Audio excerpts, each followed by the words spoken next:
Baik, assalamualaikum warahmatullahi wabarakatuh. Waalaikumsalam warahmatullahi wabarakatuh. Selamat pagi Bapak Ibu semua. Selamat pagi. Iya, apa kabarnya Bapak Ibu? Alhamdulillah sehat. Sehat, semoga kita semua dalam keadaan sehat ya Bapak Ibu. Amin, amin. Iya, amin. Pertama sekali, marilah kita mengucapkan puja dan puji syukur kita kepada Allah Subhanahu wa Ta'ala, Tuhan Yang Maha Esa, yang mana sampai saat ini kita masih diberi kesehatan serta kesempatan sehingga kita bisa mengikuti kegiatan ini. Sebelumnya saya ingin mengucapkan ribuan terima kasih nih kepada Bapak Ibu yang sudah bersedia untuk mengikuti kegiatan ini. Jadi sebelumnya saya perjelas sedikit ya Bapak Ibu bahwasanya kegiatan ini adalah kegiatan diseminasi saya, karena kemarin saya mengikuti Diklat di Damba. Diklat ini diselenggarakan oleh P4TK IPA, salah satu UPT dari Kemendikbud. Nah, jadi tugas akhirnya itu adalah membuat diseminasi seperti ini, Bapak Ibu. Nah, jadi nanti di sini saya akan menyampaikan sedikit apa yang saya dapatkan dari Diklat tersebut untuk berbagi, untuk share ke pengalaman saya ke Bapak Ibu semua. Izin ya Bapak Ibu. Ya, jadi Ya, nanti Bu, kalau dengan senang seandainya, hati. ya terima kasih Bu. Jadi nanti kalau seandainya Bapak Ibu ada yang berminat untuk mengikuti diklat ini, nanti akan ada angkatan 11, nanti akan saya informasikan lebih lanjut ya Bapak Ibu semua. Baik, jadi langsung saja Bapak Ibu untuk mempersingkat waktu. Di sini saya izin share screen ya Bapak Ibu. Ya, Ya, Bu. baik, saya izin share screen. Nah, sudah kelihatan Bapak Ibu? Belum. Sudah ya? Ya, sudah. Iya, baik. Terima kasih Bapak Ibu. Ya, jadi adapun yang ingin saya sampaikan hari ini, kegiatan pembelajarannya itu yaitu tentang analisis dan pengembangan soal berbasis kompetensi ilmiah. Ini merupakan program diseminasi saya dari tugas akhir Diklat di Damba Angkatan 10. Perkenalkan Bapak Ibu, nama saya Yulia Sari, saya adalah guru di SD Negeri nomor 104320 Penggalangan. Baik, langsung saja ya Bapak Ibu. Nah, apa sih tujuan pembelajaran kita pada kegiatan kali ini? Nah, sebelum saya paparkan tujuannya, saya ingin menanyakan beberapa hal dulu nih kepada Bapak Ibu semua. Nanti mungkin Bapak Ibu bisa jawab sendiri saja atau jawab dalam hati saja. Ini hanya sekedar kata-kata pengantar. Seperti itu. Baik, yang pertama, apakah Bapak Ibu telah mencoba menerapkan pembelajaran IPA berbasis inquiry? Nah, yang kedua, soal-soal seperti apa sih yang Bapak Ibu biasanya pilih untuk mendeteksi penguasaan keterampilan berpikir tingkat tinggi dari siswa kita? Seperti itu. Nah, yang terakhir, apakah Bapak Ibu sudah memahami apa itu kompetensi ilmiah dan bagaimana sih cara membuat soal berbasis kompetensi ilmiah itu? Nah, jawaban dari pertanyaan-pertanyaan inilah Bapak Ibu yang akan menjadi tujuan pembelajaran kita pada hari ini. Jadi di akhir kegiatan ini nanti diharapkan Bapak Ibu memahami bagaimana soal yang dikatakan berkompetensi ilmiah dan bagaimana soal yang tidak dikatakan berkompetensi ilmiah dan bagaimana pula cara untuk membuatnya. Seperti itu ya Bapak Ibu. Sudah siap Bapak Ibu? Iya, baik, terima kasih. Terima kasih Ibu. Saya lanjut ya. Oke, saya lanjut.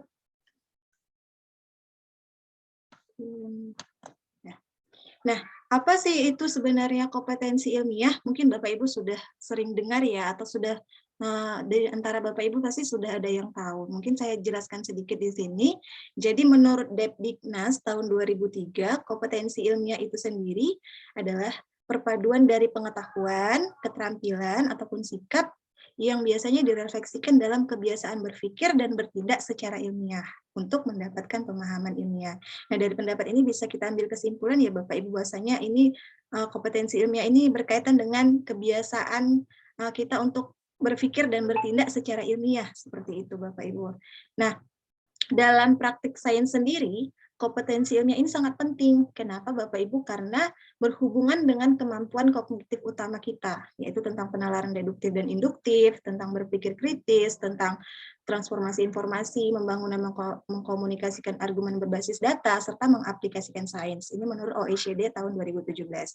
Nah, selain itu, Bapak Ibu, pentingnya kompetensi ilmiah ini juga dijelaskan menurut BEBI tahun 2019, yaitu tentang sebenarnya karakteristik kompetensi ilmiah ini sejalan dengan keterampilan abad 21, yang mana memang saat ini kita membutuhkan keterampilan ini ada pada diri siswa kita ya Bapak Ibu.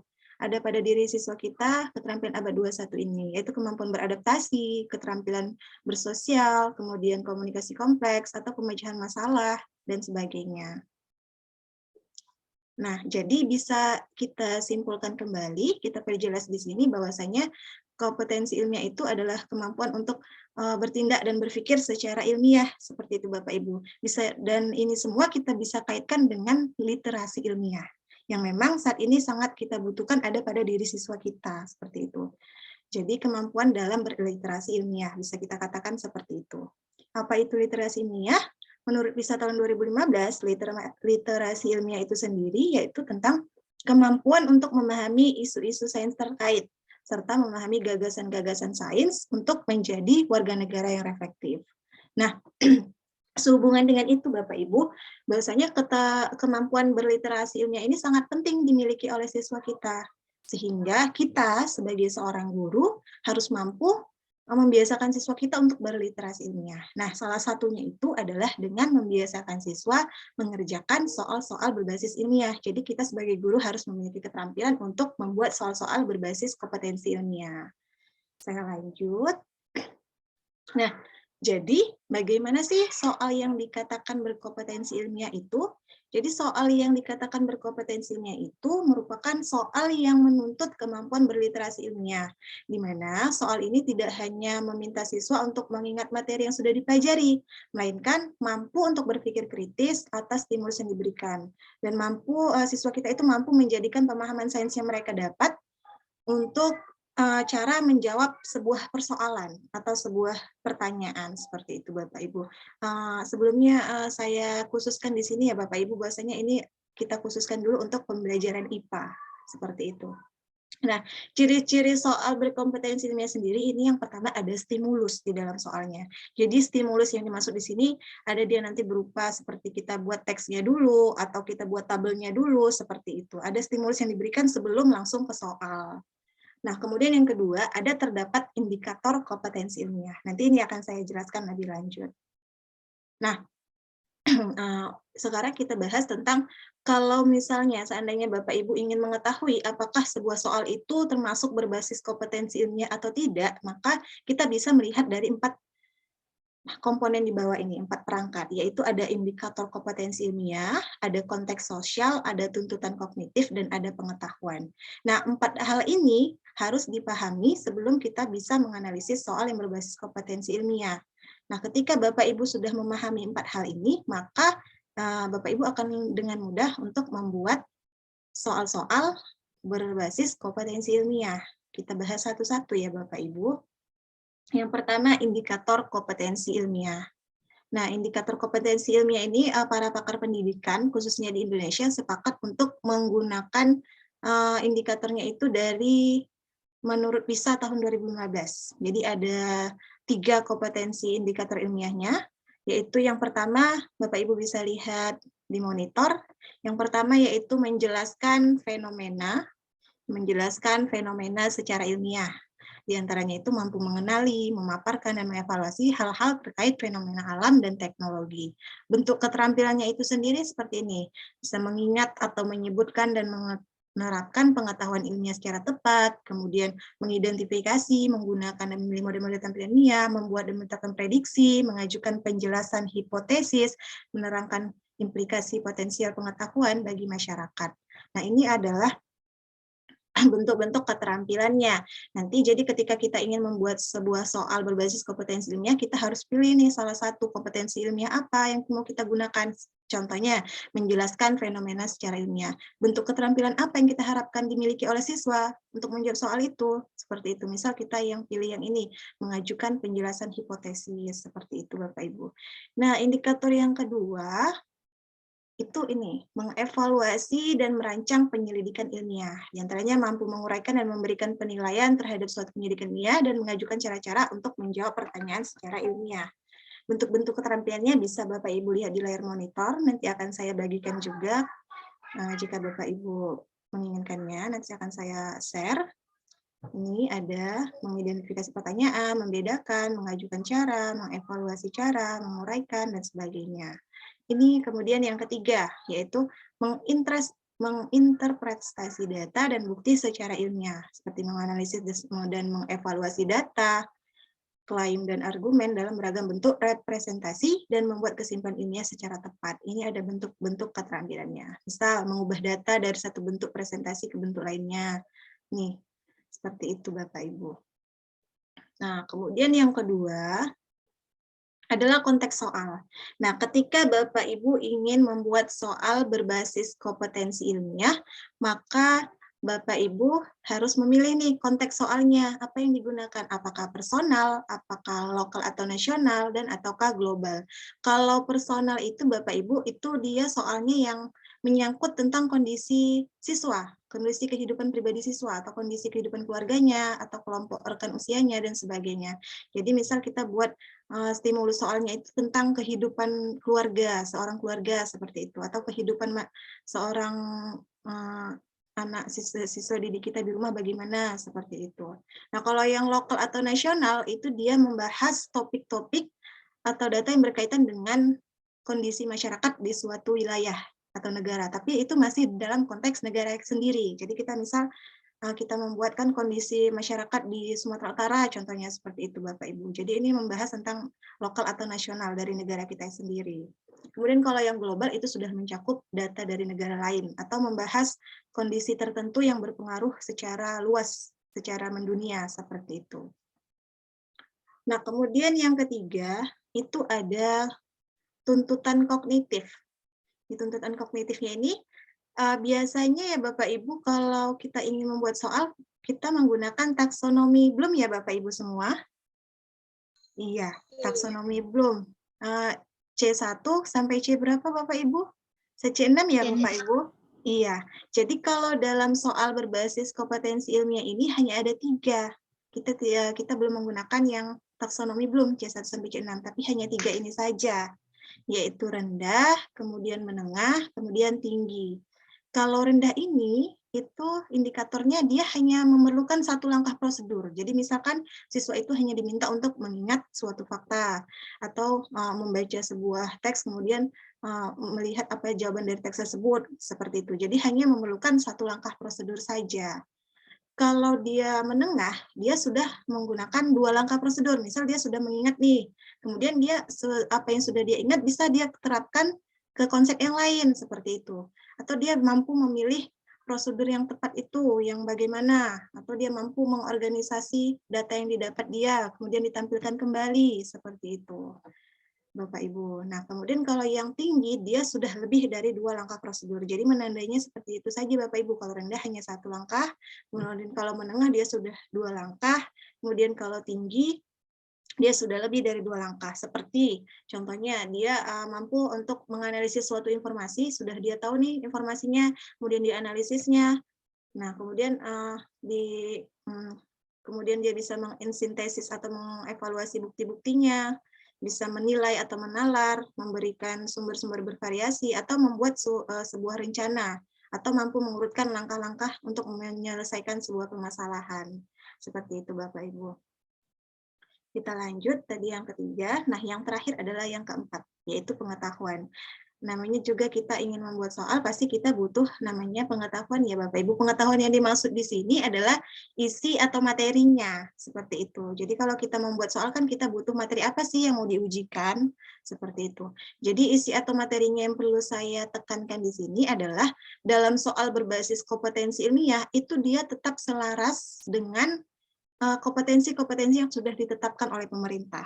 Jadi contohnya Bapak Ibu sekarang menggunakan kurikulum 2013. Jadi itu tetap mengacu pada kompetensi inti, kompetensi dasar, kompetensi minimal sebuah pelajaran yang sudah ditetapkan, dan tetap mengacu pada tata cara pembuatan soal yang baik dan benar itu seperti apa. Seperti itu Bapak Ibu. Jadi tidak berbeda dengan soal-soal yang biasa kita buat ya Bapak Ibu.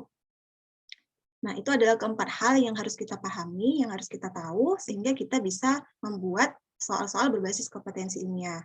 Dari empat hal itu, kita bisa membuat soal-soal berbasis kompetensinya dan memasukkan 4 komponen tadi ke dalam kisi-kisi. Kalau kita ingin membuat soal, kita harus membuat kisi-kisi dulu kan Bapak Ibu. Nah, keempat hal ini kita masukkan ke dalam kisi-kisi pembuatan soal kita. Kita langsung ke contoh saja ya Bapak Ibu. Nah, ini dia contoh sebelum saya berikan contoh soalnya, kita buat dulu kisi-kisi soalnya. Jadi contohnya seperti ini. Di sini ada kompetensi dasar yang saya masukkan, yaitu saya contohkan di kelas 1, ada kompetensi dasar 3.4 dan 4.4. Di sini menentukan kosakata tentang anggota tubuh dan panca indera serta perawatannya. Kemudian menyampaikan penjelasan tentang anggota tubuh dan panca indera serta perawatannya. Nah, ini adalah kompetensi dasarnya. Kita pilih nih kompetensi dasar apa yang mau kita ujikan ke siswa. Kemudian kelas berapa, seperti biasa kita buat kisi-kisi soal. Kemudian materinya. Materi ini tadi yang pengetahuan yang saya bilang tadi ya Bapak Ibu. Nah, ini materinya apa? Kita tekankan di sini lagi dalam satu kata atau satu kalimat seperti itu. Kemudian konteksnya nih kita pilih nih, tadi kan ada konteks personal, ada konteks sosial atau nasional, ada konteks global seperti itu. Jadi ini kita pilih yang personal. Nah, kemudian ini tadi indikator kompetensi ilmiah. Jadi kita pilih indikatornya apa dari yang 3 tadi. Apakah dia menjelaskan, apakah dia menginterpretasi, dan sebagainya. Jadi di sini dipilih dia menjelaskan fenomena secara ilmiah. Bentuk keterampilan juga kita pilih, apa yang kita harapkan dari siswa. Ini bentuk keterampilannya itu menyebutkan atau menerapkan pengetahuan ilmiah secara tepat. Jadi siswa diminta untuk menyebutkan atau menerapkan pengetahuan yang ilmiah yang mereka dapat secara tepat.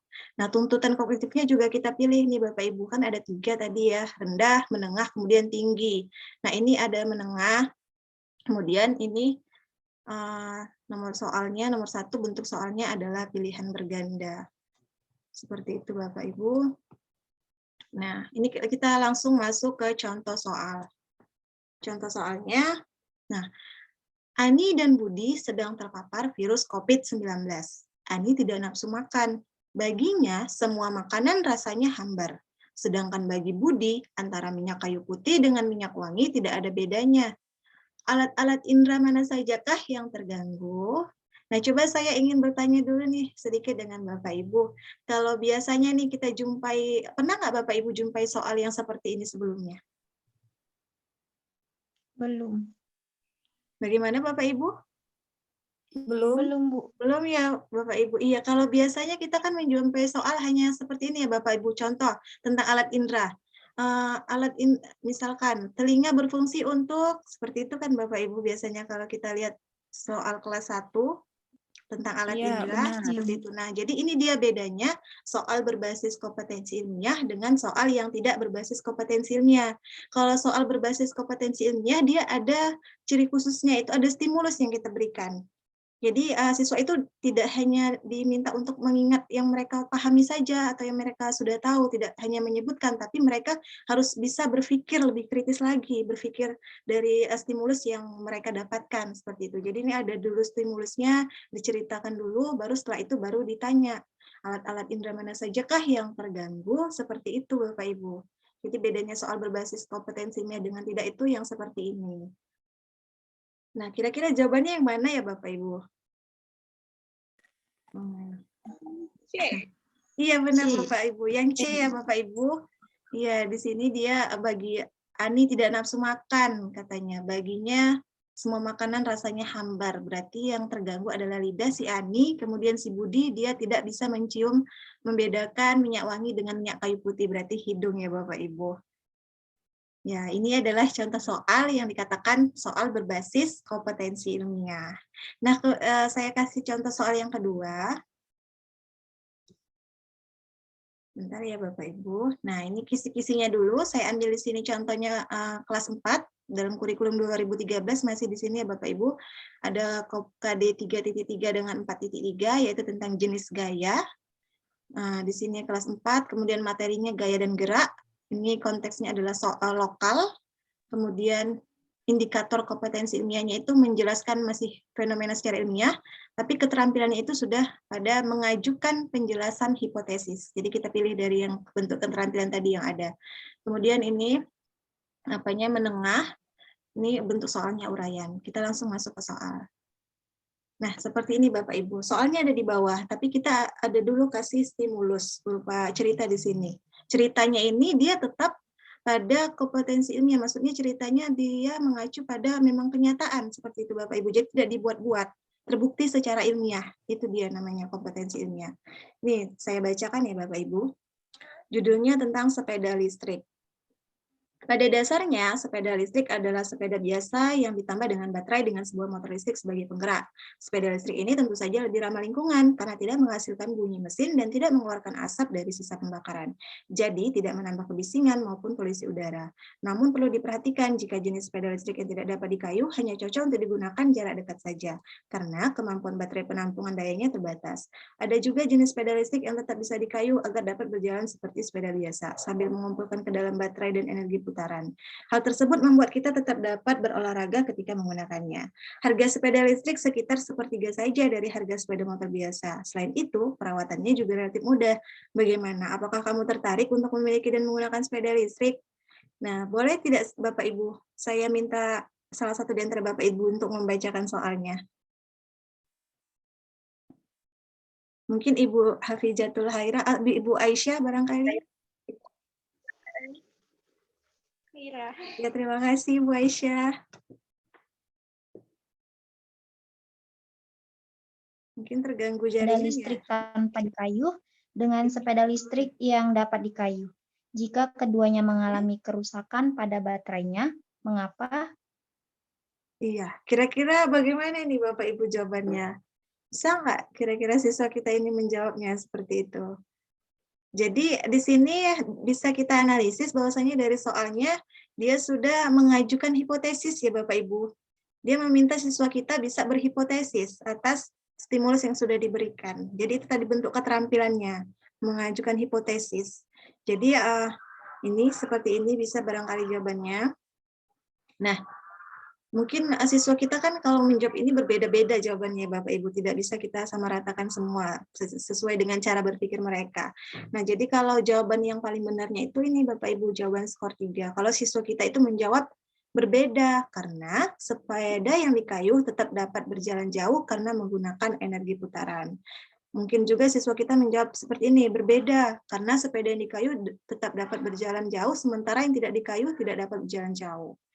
Kemudian kalau dia membilang tidak ada perbedaan, tetap kita kasih skor, misalnya skornya 1. Seperti itu Bapak Ibu. Tapi jawaban yang paling benar ini yang skor 3.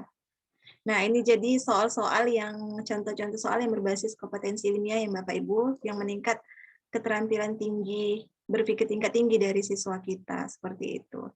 Baik Bapak Ibu, mungkin sampai di sini saja materi yang saya berikan. Jadi Bapak Ibu di sini perlu saya selaraskan bahwasanya saya tidak bermaksud menggurui Bapak Ibu semua ya Bapak Ibu. Saya yakin Bapak Ibu sudah lebih tahu daripada saya, tapi di sini kita sama-sama belajar. Di sini saya hanya sekedar sharing saja dari apa yang sudah saya dapatkan di Diklat di Damba kemarin.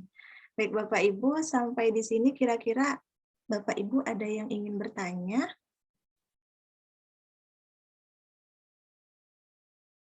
Bu, Ibu Wilda barangkali? Ibu Wilda keluar ya Bapak Ibu?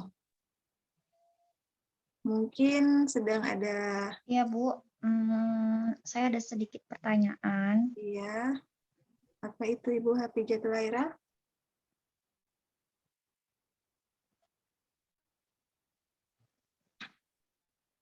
Mungkin saya kasih dulu Bapak Ibu waktu ya, sebentar untuk Iya, macet, ingin Bu. bertanya tentang apa. Ya,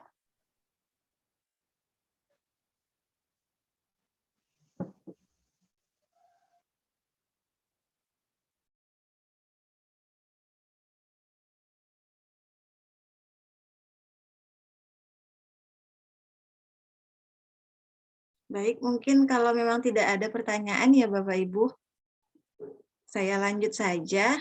Jadi mungkin sedikit saya ingin tanyakan nih kepada Bapak Ibu semua. Bapak Ibu di sini ada yang guru kelas 5 atau kelas 4 tidak? Bu Wilda tuh kelas Oh, Ibu 5. Wildaya tadi ya. Ya, nggak apa-apa Ibu. Kalau kan kita semua tahu nih ya Bu, Bapak Ibu sini kan guru SD semua ya. Kita tahu bahwasanya siswa kita sebentar lagi yang kelas 5 akan mengikuti yang namanya ANBK, yaitu tentang soal-soal AKM ya Bapak Ibu. Nah, Iya, Bu. jadi perlu saya jelaskan juga sedikit di sini bahwasanya soal-soal AKM itu merupakan soal berbasis kompetensi ilmiah. Iya, benar Nah, iya sekali. Bapak Ibu, soal-soal kami itu soal-soal yang berbasis kompetensi ilmiah. Jadi mungkin nanti Bapak Ibu banyak ingin melihat contoh-contoh soal berbasis kompetensi ilmiah ini, Bapak Ibu bisa lihat di laman Pusmenjar ya Bapak Ibu, AKM Pusmenjar. Nanti di situ akan ada contoh-contoh soal AKM. Bapak Ibu bisa lihat nanti yang mengarah kepada pembelajaran IPA. Nah, di situ semuanya adalah soal-soal yang berbasis kompetensi ilmiah. Seperti itu Bapak Ibu. Mungkin itu saja yang bisa saya sampaikan ya Bapak Ibu. Atas perhatian Bapak Ibu, saya ucapkan terima kasih banyak. Jika saya ada kesalahan kata atau kekurangan kata, saya mohon maaf. Mungkin saya akhiri dengan wabillahi taufiq wal hidayah. Wassalamualaikum warahmatullahi wabarakatuh. Waalaikumsalam warahmatullahi Salam wabarakatuh. warahmatullahi Bu, materinya boleh di-share ya, Bu? Iya Ibu, Materinya boleh di-share. boleh Ibu, nanti saya share ya Ibu. Iya, terima Oke, terima kasih. Izin saya keluarkan ya Bapak Ibu semuanya. Terima kasih sekali lagi Bapak Ibu atas waktunya. Semoga bisa bermanfaat bagi kita. Sekali lagi saya tidak bermaksud menggurui Bapak Ibu, tapi di sini hanya sekedar share pengalaman dari yang sudah saya dapatkan. Baik, Assalamualaikum warahmatullahi